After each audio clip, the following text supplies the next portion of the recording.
Welcome, everyone. I'm so happy to have you join Women's Rules of Engagement, a podcast designed specifically for women executives. You know, there's another resource that I've also developed for you, and it's called Thrive with Nancy. So check it out. It's got a lot of resources on it. Today, we're focusing on lessons from the margin. Kind of a puzzling topic, isn't it? But you'll learn that there are so much breakthroughs available when you're playing in the margins of your career. And it's a crucial mindset for your future. The topic emerged from a speech I gave to a group of businesswomen in Aspen, Colorado. And I just love the topic so much. What do I mean by lessons from the margin? Many of the ahas that shift my career and thinking came from small notes scribbled in the margins of a book, or a new idea coming from a talk, or a concept that emerged from my intuition, which we talked about on the last podcast. They jolt the boundaries of my already knowing, and they transformed the way I related to my career from that moment on. I hope the lessons from the margin will be as powerful in your career as they have been in mine, because that's my intention. So let's look at the first lesson, getting out of the rut of your own mind. You never get anywhere in life unless you understand that your brain is your best friend, but it can also be your worst enemy if you allow it. In today's marketplace, where innovation and change and creativity and chaos and disruption are the name of the game, your mind needs to be flexible to adapt to new ideas and new thinking. You know, sometimes that I know what I know mentality keeps you from progressing. I don't care what stage of career development you've realized. I don't care what your aspirations are. The reality is, if you don't permit your mind to relish new ideas with the curiosity of the mind of a child, you'll never get outside yourself to scale amazing new territory and terrain. How do you verify the ruts of your mind aren't harming you right now? Well, let's dig into it. In leadership programs, I tackle the rigid mindset. Pay attention to see if this may be a trap you fall into very unconsciously.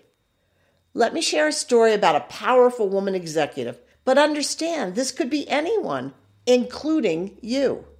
Human Resources hired me because there was a breakdown in an essential process in the organization. The manager believed she knew the solution, and she was bright and intelligent and an expert in her field. Hear that, an expert in her field. What was it? All of her employees were dumb. Fire the lot. Now you probably understand why I was called in. Shortly into the coaching assignment, I had an aha.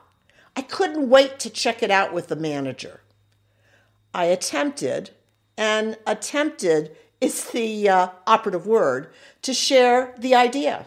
Her response, no, it's the people. And her energy almost knocked me over.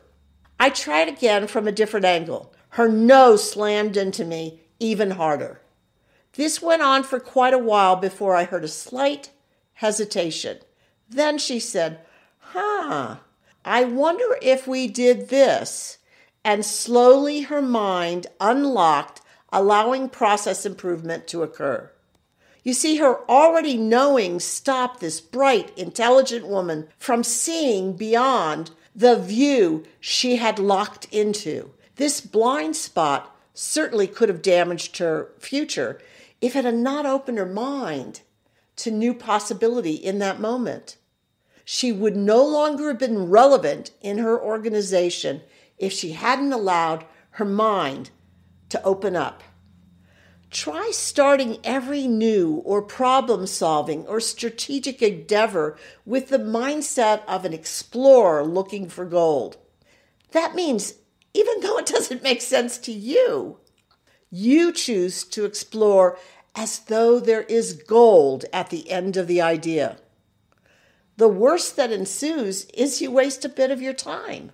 You see, if you don't learn the lessons from the margin, you lack the necessary resilience for your rise to the top. What's the second lesson? You can't live in neutral. Focusing on your day-to-day work activities does not lead to expanding your career. Whether you know it or not, it is you choosing to live in the comfort of busyness. It's outside of the box of the job description you experience growth. Meg Whitman, CEO of IBM, says it far better than I. Her quote, "Growth and comfort do not coexist." You see, performing your job in neutral is as though you're pressing your gas pedal to the floor as hard as you can, but you're going nowhere. It's the enemy of a thriving career. A grand career, even a life, is never about making sandcastles in the same sandbox over and over again because you're the best sandbox builder that ever existed. That's not progress. It's death.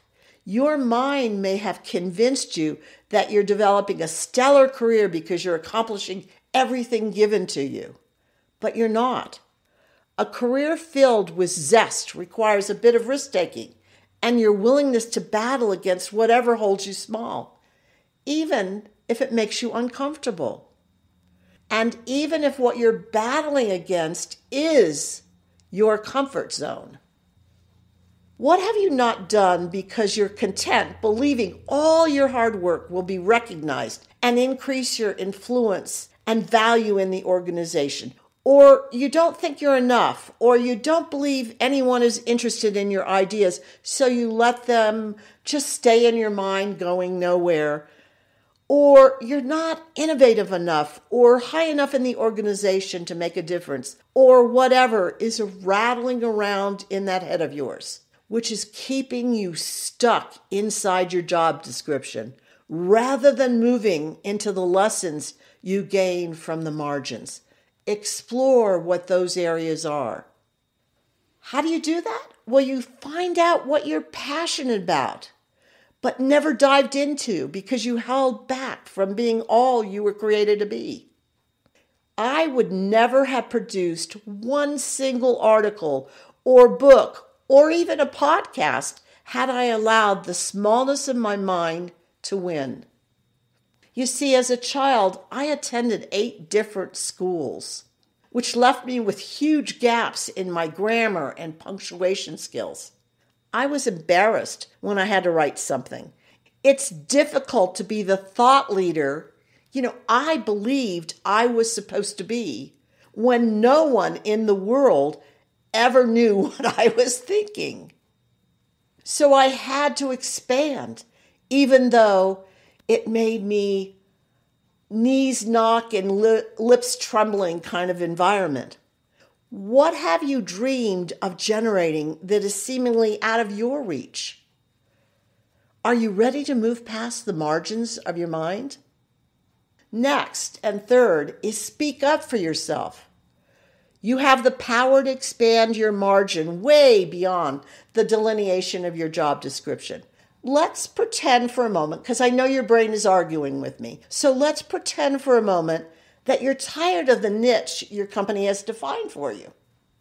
What's an executive woman to do? Many clients of mine have felt the same.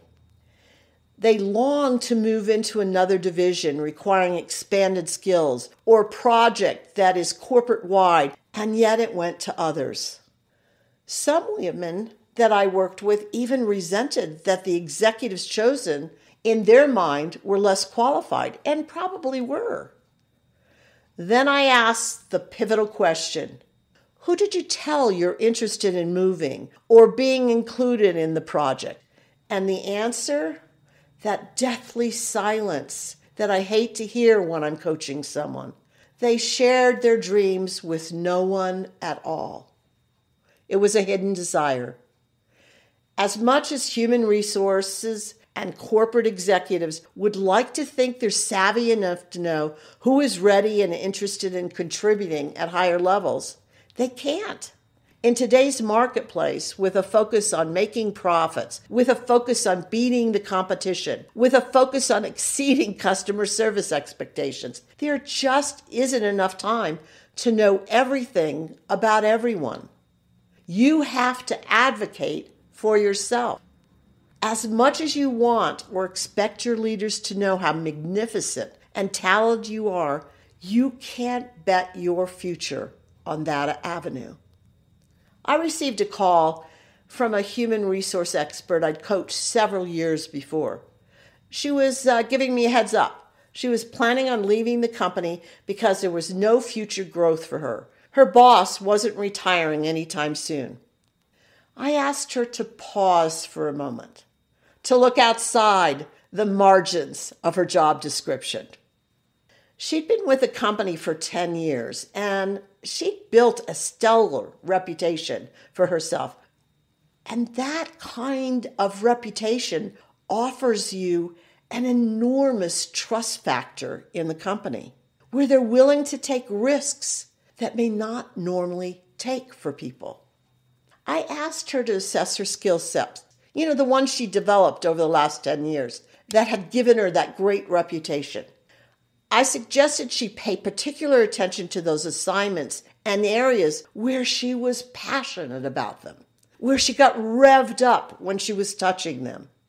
Her next step was to examine the organization to see if those skills in any way could fill a gap in the organization.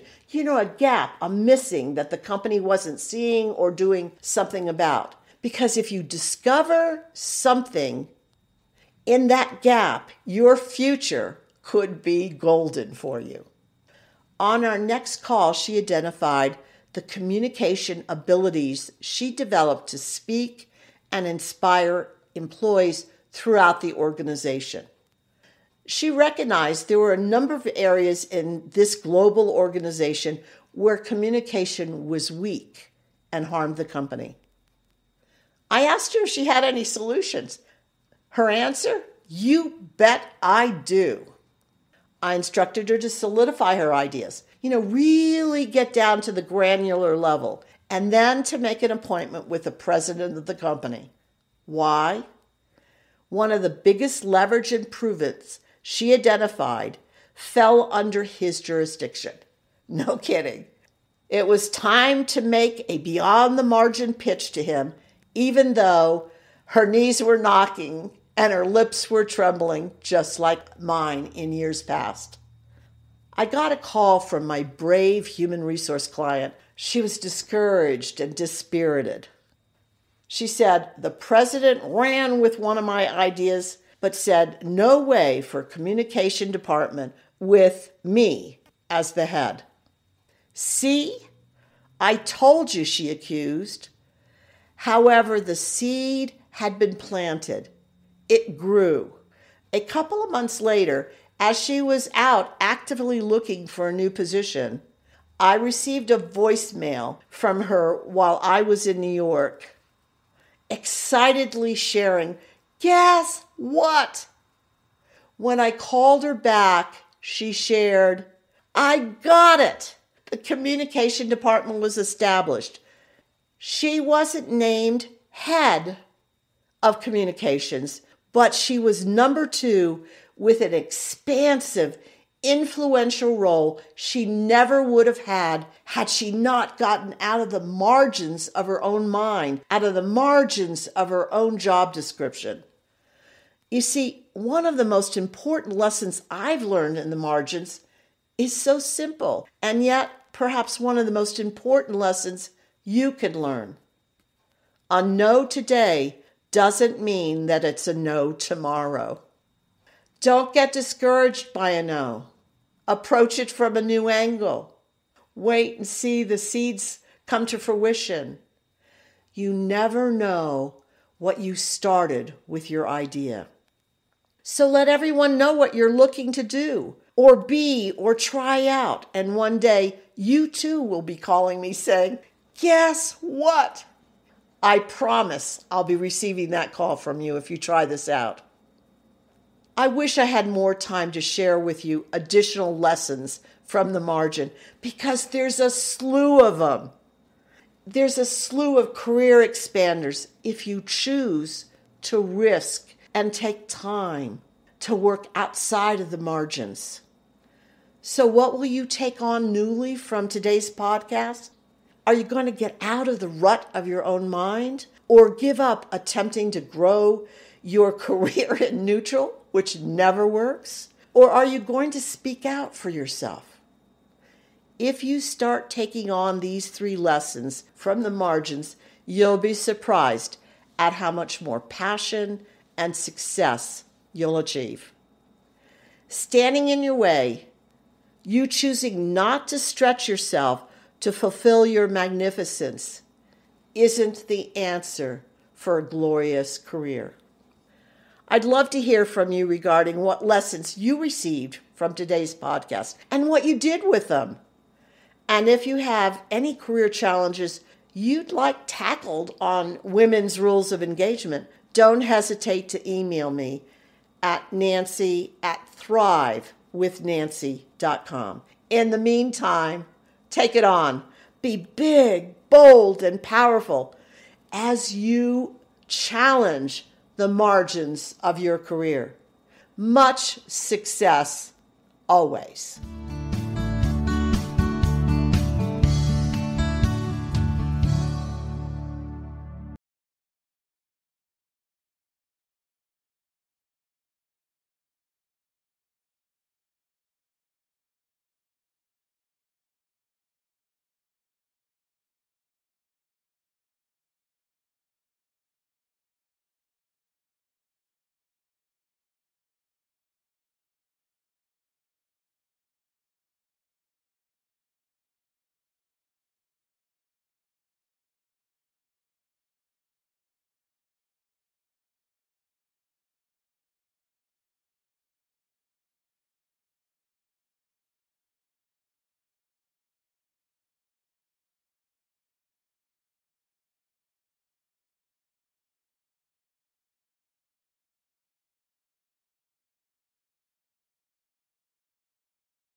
I'm thrilled you've listened to the Thrive with Nancy podcast. My intention is to offer quick tips designed for you to apply right away, ones that will boost your career immediately.